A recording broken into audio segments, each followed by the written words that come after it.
beberapa kali lupa udahlah.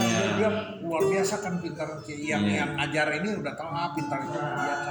Nggak boleh. Dia pengennya sempurna. Tidak boleh ketinggalan kunci. Jadi dimarahin. Jadi fokusnya nih. Pernah itu anjing yang satu fokus pada kesalahan, yang satu fokus pada berkat.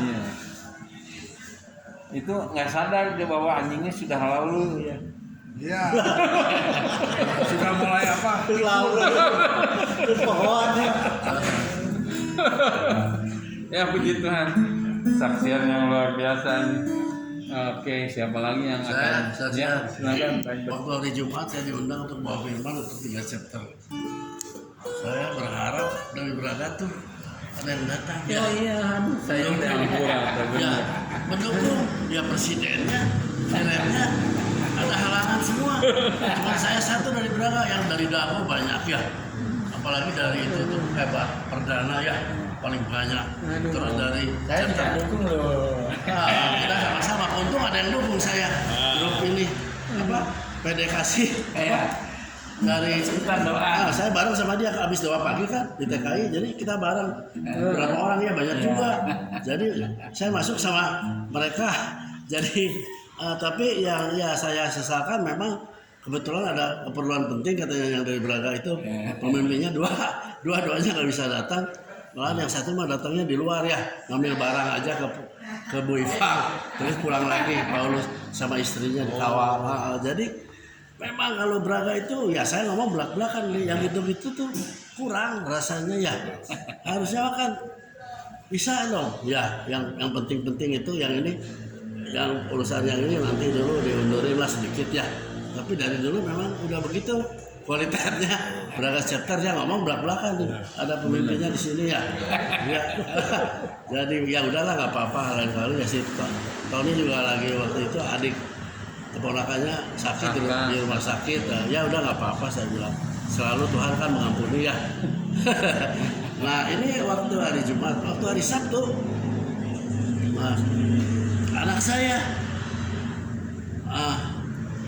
mau itu nggak melayani orang mati nih, orang Inggris saya bilang iya, teman saya ya ini telepon orang Inggris, matinya kenapa?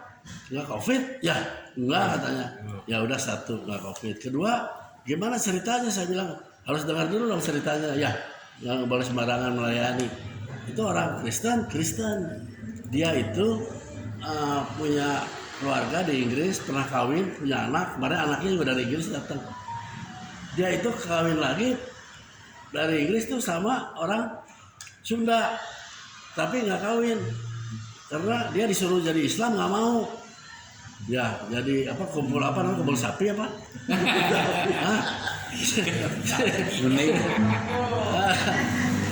Jadi nggak mau. Jadi saya pikir dia orangnya yang cinta Tuhan lah. Jadi saya mau ya. Memang saya selidiki juga memang betul itu. Ya jadi istrinya tuh udah meninggal. Yang di Bandung itu orang Sunda.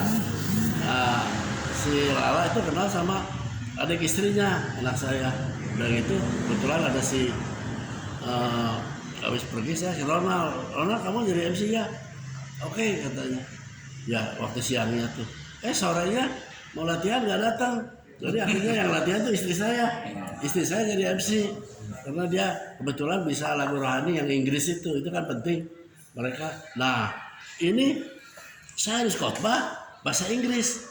Kalau saya Inggris biasa lah, Inggris saya juga di kapal lama ya. Kalau di kapal berapa tahun saya bahasa Inggris bisa. Di Bali juga saya ngomong Inggris sama Tony bilang aduh gua kebetulan nggak bisa ngomong Inggris. Dia bilang ya nggak bisa komunikasi kebetulan, tapi Inggrisnya Inggris nggak bener lah. Saya malu dong ada orang Inggris. Dia dari Inggris asli. Dari Inggris kalau saya ngomong Inggris salah kan, akhirnya saya cari penterjemah ada nggak? Telepon Tony nanti dicariin, telepon Alsen nanti dicariin, siapa lagi udah 3-4 orang nggak ada kabar. Waduh saya bilang saya rada jangan juga aja. Akhirnya si Paulus ada dia bilang melalui pendeta satu saya dikenalin orang Cimahi kebetulan ya di Nusa Hijau. Jadi dia yang hadir, orangnya kebetulan supel enak. Ada Tuhan, oh Pak Joko, saya juga telepon lupa. Pak Joko, ada orang Islam gitu. Nggak apa-apa lah biarin, saya bilang, karena banyak orang Islam yang datang ya. Tapi kan nggak bisa, benar. Pak Joko, Tony, Alsen, akhirnya si Paulus ada. Aduh, saya bersyukur agak lega ya. Nanti kan saya malu, benar nggak? Ada orang Inggris berapa orang anaknya? 2 keponakan temennya orang Inggris, kurang lebih ada 6 orang yang meninggal orang Inggris 7. Dan karena itu istrinya orang Islam, justru yang banyak datang itu orang Islamnya hampir 20. Jadi saya tuh melayani orang Islam sama orang Inggris itu ya, karena kita kalau khotbah kan bukan buat yang mati, yang mati mah udah urusan Tuhan ya, buat yang hidup. Jadi waduh, saya bikin lancar di di Nana Rohana ya, saya pelayanan semua berangkat ke Cikadut, dia mau dibakar karena itunya mau dibawa ke Inggris, abunya dibakar, berjalan dengan lancar. Saya bersyukur, saya doa terus ya, doa lancar sampai pulang. Saya dari jam 10 sampai jam 4 sore ya. Yang bingung apa, mereka nggak ngerti, nggak ada kue itu, nggak ada. Biasanya kan ada kue. Kalau di Inggris mah nggak pakai kue. Nggak ada kue. Paling itu air putih. Sampai jam 4 sore. Nggak makan semua. Saya makan, saya ajak makan semua ya. Si Ronald, si Paulus main piano kan. Main di Rohana, di sana dia main gitar. Ada si Paulus. Jadi bersyukurlah, lengkap semua, berjalan dengan lancar, sukacita, dan mereka juga berterima kasih sekali. Tapi saya pikir ini bukan pelayanan saya ya, ini semua Tuhan yang atur ya. Juga untuk itu juga saya nggak nanyain kan ke anak saya mesti bayar berapa. Anak saya bilang enggak, kita memangnya mau dihargai ya, yang itu enggak, tapi tetap dia ngasih lah buat bensin gitu mah ya, buat makan. Tapi bersyukur bahwa memang kebetulan saya di penghiburan tuh udah lama, sering dulu mah pelayanan orang meninggal tuh waktu saya jadi sosial ministry dulu ya. Jadi bersyukur, berterima kasih kalau kita masih dipakai Tuhan untuk orang gitu, karena gereja nggak mau terima, dia kesian. Ini gereja nggak ada yang mau katanya. Memang mungkin dia nggak jarang ke gereja ya. Jadi nggak tahu. Nggak mau nolak. Iya. Dulu ada sama Pak Gultom tuh kita melayani ya. Kakaknya di gereja, adiknya enggak, nolak gereja. Saya bilang kenapa sampai begitu ya? Kan nomor 1 kan mau gereja itu nomor 1-nya kasih kan? Ya. Tapi gereja-gereja besar juga suka banyak nolak loh. Yeah.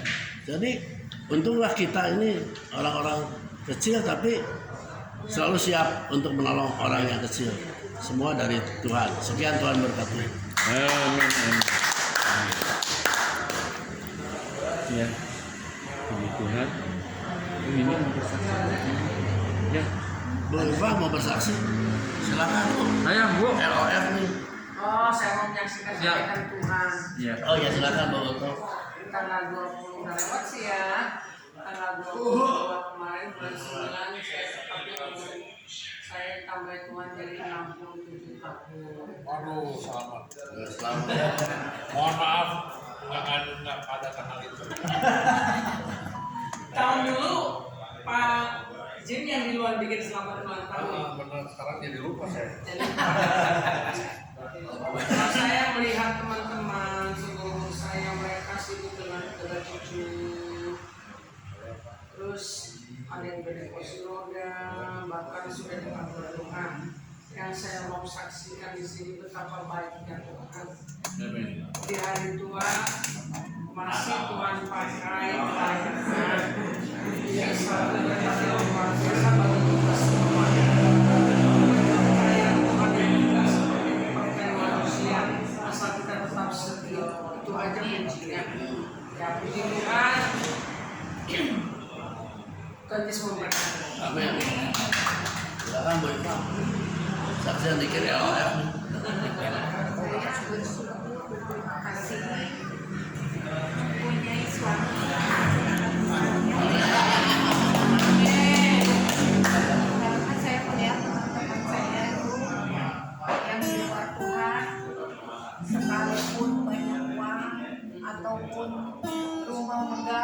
tidak ada sukacita, tidak ada damai, ya. Dan saya juga bersyukur Pak Joko selalu membimbing saya hidup lebih dekat lagi dengan Tuhan, dan juga lingkungan juga ya, sangat kerja.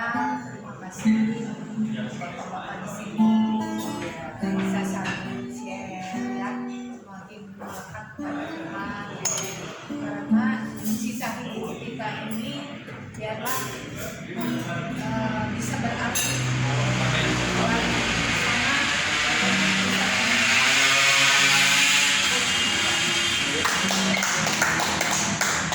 Puji Tuhan. Kira kesaksian makanan datang. Wah, pas sekali ya. Dengan tepat. Habis makan bersama-sama. Hidup ini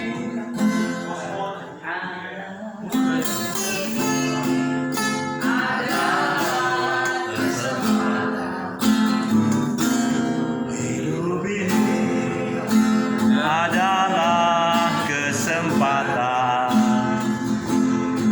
Hidup ini untuk melayani Tuhan. Jangan sia-siakan waktu yang Tuhan beri. Hidup ini harus sementara. Oh Tuhan, pakailah hidupku selagi aku masih kuat. Bila saatnya nanti ku tak berdaya lagi, hidup ini sudah jadi berkat. Oh Tuhan, pakailah hidupku selagi aku masih kuat. Bila saatnya nanti ku tak berdaya lagi, hidup ini sudah jadi berkat. Hidup ini sudah jadi berkat. Bapa di surga, kembali Tuhan kami menghadap ke hadirat untuk mengucapkan syukur dan terima kasih Kau telah mengumpulkan kami untuk berfellowship pada malam hari ini. Sebentar kami akan menyantap santapan jasmani. Amin. Berkatilah makanan yang Kau berikan. Biarlah makanan ini menjadi kesehatan dan kekuatan untuk tubuh kami. Dan biarlah fellowship ini memberikan sesuatu berkat bagi kami juga untuk santapan rohaninya. Terima kasih Tuhan. Kami berdoa ini kami panjatkan dalam nama Yesus Kristus, Juru Selamat kami yang hidup. Amin. Amin.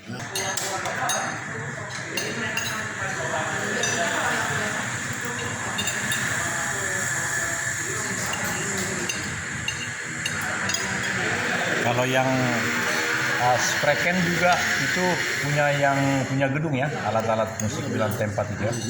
Iya, Jack ya.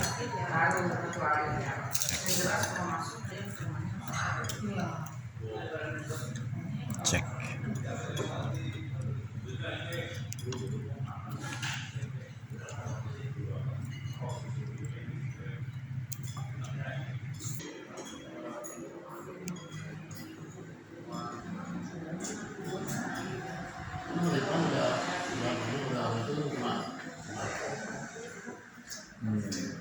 Pak Ridwan teh usia 72. Berapa? 72. Berapa? Pak Ridwan. Gak nyangka, saya juga kemarin gak nyangka. Kaget saya juga, waduh 72. Pak Ridwan orang sipil. Ya. Dia angkatan 69 di Parayangan. Awet muda bagus gitu ya. Dia angkatan 69 jadi benar 72. 5 tahun dari kita. 5 tahun kenapa Pak Jin? Bedanya dengan saya 5 tahun. Oh iya. Ya, saya dengan Pak Jim sama.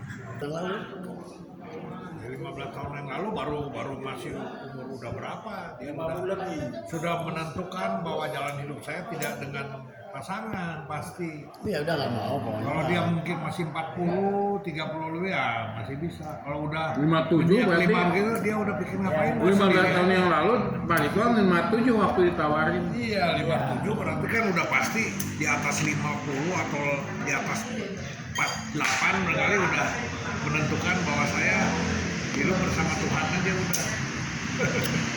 Tapi ada yang 65 juga baru kawin kemarin. Ada ya? Ada. Ya kalau memang mau dinasti buat ngurus ya. Ada teman gua si Ateng bener dia kawin Enggak bener nggak? udah umur 65, 60, Iya. 60, 62. Ya ini kan 57 kan. Belum 60 lupa. Itu ceweknya mau berapa? Cuma dia itu sama pernah patah hati. Siapa? Ridwan. Ridwan. Oh, Sama cewek. Memang Isi teh lagi teh boleh. Tulis nggak apa-apa benar. Persiapkan untuk minggu depan. Bagus.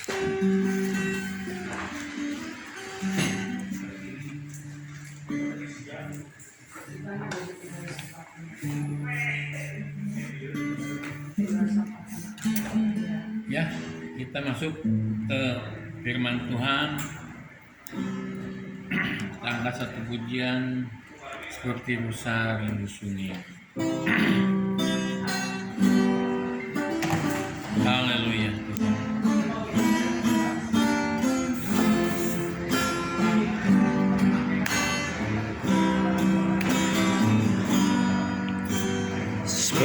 Seperti rusa rindu sungaimu, jiwaku rindu engkau.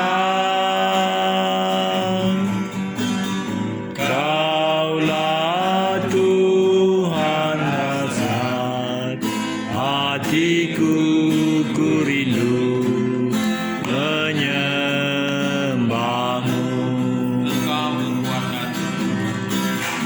Engkau Kekuatan dan perisaiku,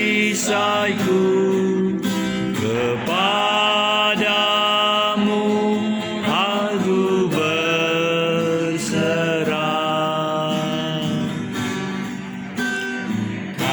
Kaulah Tuhan hasrat hatiku, jiwaku menyembahmu.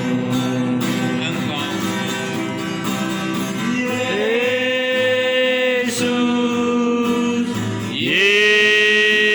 Yesus, kau berarti bagiku.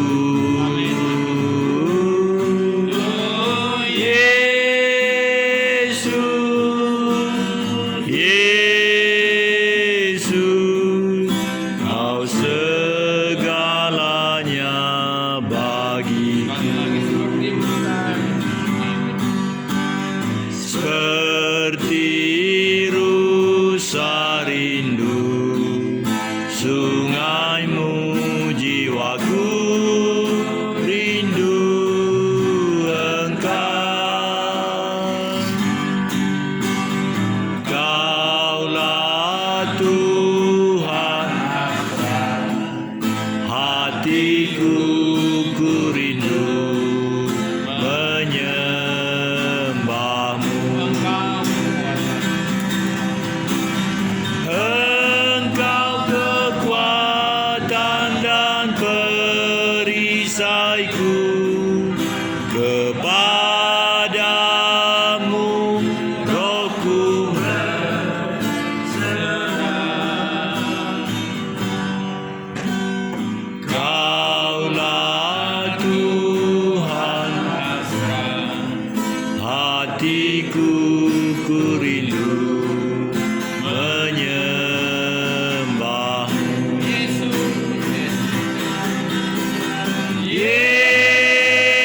Yesus,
untuk malam hari yang indah ini. Kami masih diberi kesempatan bisa memuji, memuliakan nama-Mu. Amin. Juga kami baru juga diberkati oleh kesaksian. Ini tiba saatnya Bapak, kami hendak belajar sharing sebagian daripada kebenaran firman-Mu. Pakai hamba-Mu yang tidak ada apa-apanya, tenggelamkan semakin dalam di dalam kasih-Mu, tangan kasih-Mu. Berkati firman-Mu. Amin. Berkati juga kami semua yang ada di sini. Terima kasih Tuhan. Kami serahkan semuanya ke dalam tangan kasih. Dalam nama Tuhan Yesus kami sudah berdoa dan bersyukur. Haleluya. Amin. Shalom orang-orang berbahagia di dunia. Gimana kabarnya malam hari ini? Luar biasa. Ya luar biasa ya. Kita masih ada, kita bisa sharing, ngobrol-ngobrol firman Tuhan itu luar biasa. Ya, tidak kita pergunakan untuk yang tidak ya. Malam ini saya akan bawakan temanya kekuatan Allah yang menopang. Sebenarnya sudah pernah saya bawakan di persekutuan doa pagi, cuma nggak apa-apa. Ya, saya bawakan lagi di sini. Di Amsal 24 ayat 16. Saya bacakan ya buat bapak-bapak. Sebab 7 kali orang benar jatuh, namun ia bangun kembali. Tetapi orang fasik akan roboh dalam bencana. Tema kekuatan Allah yang menopang itu sebenarnya sudah terjadi sejak dahulu kala ya. Pernah dialami oleh Daud.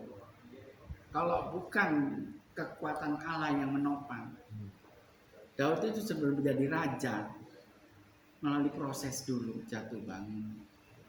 Kita semua pernah tahu dikejar-kejar oleh Saul. Amsal 24 ayat 16. Oh, 24. Nah, 24 ayat 16. Raja Daud itu dikejar-kejar oleh Saul, semua pada tahu ya. Bahkan dikejar-kejar juga sama anaknya Absalom. Ya. Kalau bukan kekuatan Allah, wah pasti ngawur lah hidupnya Daud. Dikejar-kejar sama Saul, dia juga ada kasih ya, nggak sampai males ya. Dia ingat kalau Saul juga diurapi Tuhan, jadi orang yang diurapi Tuhan dia juga ikut perintah Tuhan, dia juga ada di jalan-jalan Tuhan. Semua itu saya rasa kekuatan Allah yang menopang. Jadi dia ada di jalan Tuhan dan akhirnya dipelihara benar oleh Tuhan karena kekuatan Allah. Kita juga lihat itu siapa? Ayub.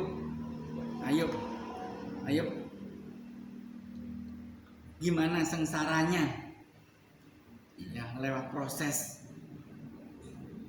ya. Sampai hartanya habis dalam sekejap,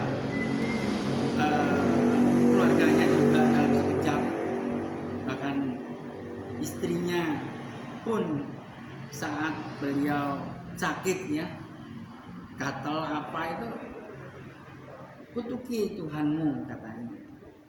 Kata Ayub, kita jangan mau terima yang enaknya saja katanya. Nah, kita harus mau terima yang gak enaknya juga. Ya. Ayub bisa bertahan dari penderitaan yang begitu hebat. Kita semua pada tahu saudara-saudaranya. Akhirnya Ayub kan dipulihkan, bahkan dikembalikan hartanya berapa kali lipat, ya kan semua pada tahu. Ya. Itu semua saya rasa ya karena pertolongan Tuhan. Kalau bukan pertolongan Tuhan, mustahil Ayub bisa kembali lagi seperti semula. Bahkan tambah diberkati sama Tuhan. Ya. Itu di dalam cerita Alkitab. Ini di dalam bidang ekonomi. Siapa yang nggak kenal Insinyur Ciputra? Semua pada tahu. Konglomerat di dalam bidang bisnis, ya, raja properti, perumahan mewah. Usahanya juga bukan hanya di Indonesia, tapi Asia Pasifik. Ya, semua pada tahu. Ya.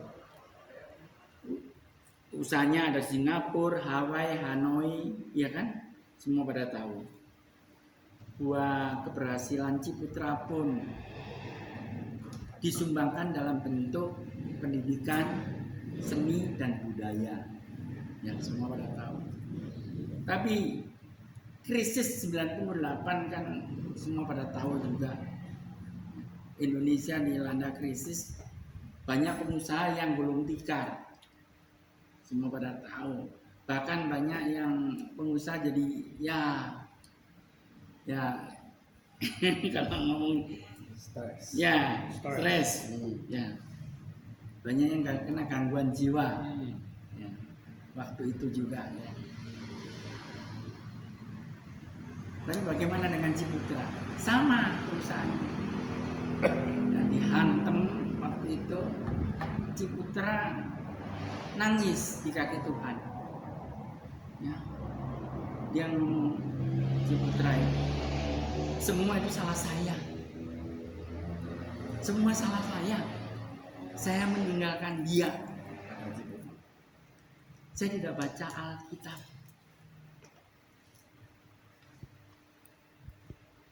Di dalam Alkitab katakan, jangan berhutang. Karena nggak baca Alkitab jadi nggak tahu. Dia berhutang. Akhirnya ya itu yang terjadi, stres ya, bapak-bapak tahu. Ya. Akhirnya dengan kejadian 98 itu membuat rohani Ciputra itu berubah. Jadi rohaninya semakin bertumbuh di dalam Tuhan. Kalau dulu dia ego kepada dirinya sendiri, tapi sekarang dia melayani Tuhan. Ya, saudaraku. Dia cari Tuhan. Dia katakan di dalam Matius 6 ayat 33, carilah dahulu kerajaan surga. Carilah dahulu kerajaan Allah dan kebenarannya, maka semuanya itu akan ditambahkan kepadamu. Amin. Amin. Ya, memang, saudara, cari dahulu kerajaan surga.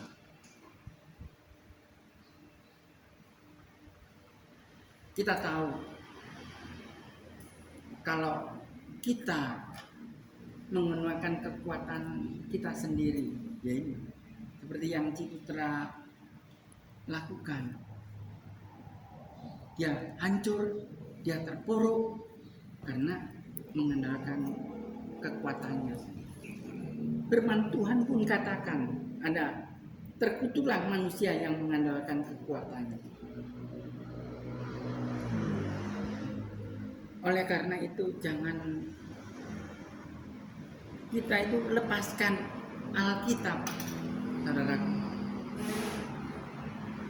2 Timotius 3 ayat 16 katakan, segala tulisan yang diilhamkan Allah memang bermanfaat untuk mengajar, untuk menyatakan kesalahan, untuk memperbaiki kelakuan, dan untuk mendidik kita di dalam kebenaran. Oleh karena itu sangat disayangkan kalau kita nggak baca Alkitab. Alkitab senjata kita, saudara. Saya banyak dengar, bahkan saya nggak perlu sebut namanya. Saya punya teman juga katanya Kristen, tapi belum pernah baca Alkitab. Maksudnya sekarang ini udah berapa tahun?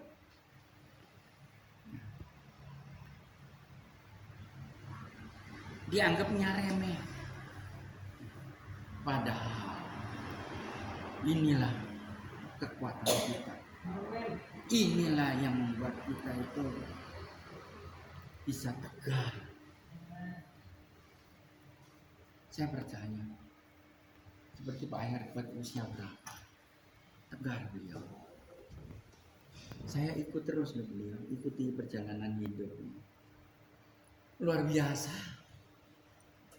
Tidak mengenal lelah. Bekerja di ladangnya Tuhan. Amin. Dan Tuhan juga nggak sia-sia akan memperhitungkan. Saya percaya kalau orang di dalam Tuhan diberinya kekuatan luar biasa.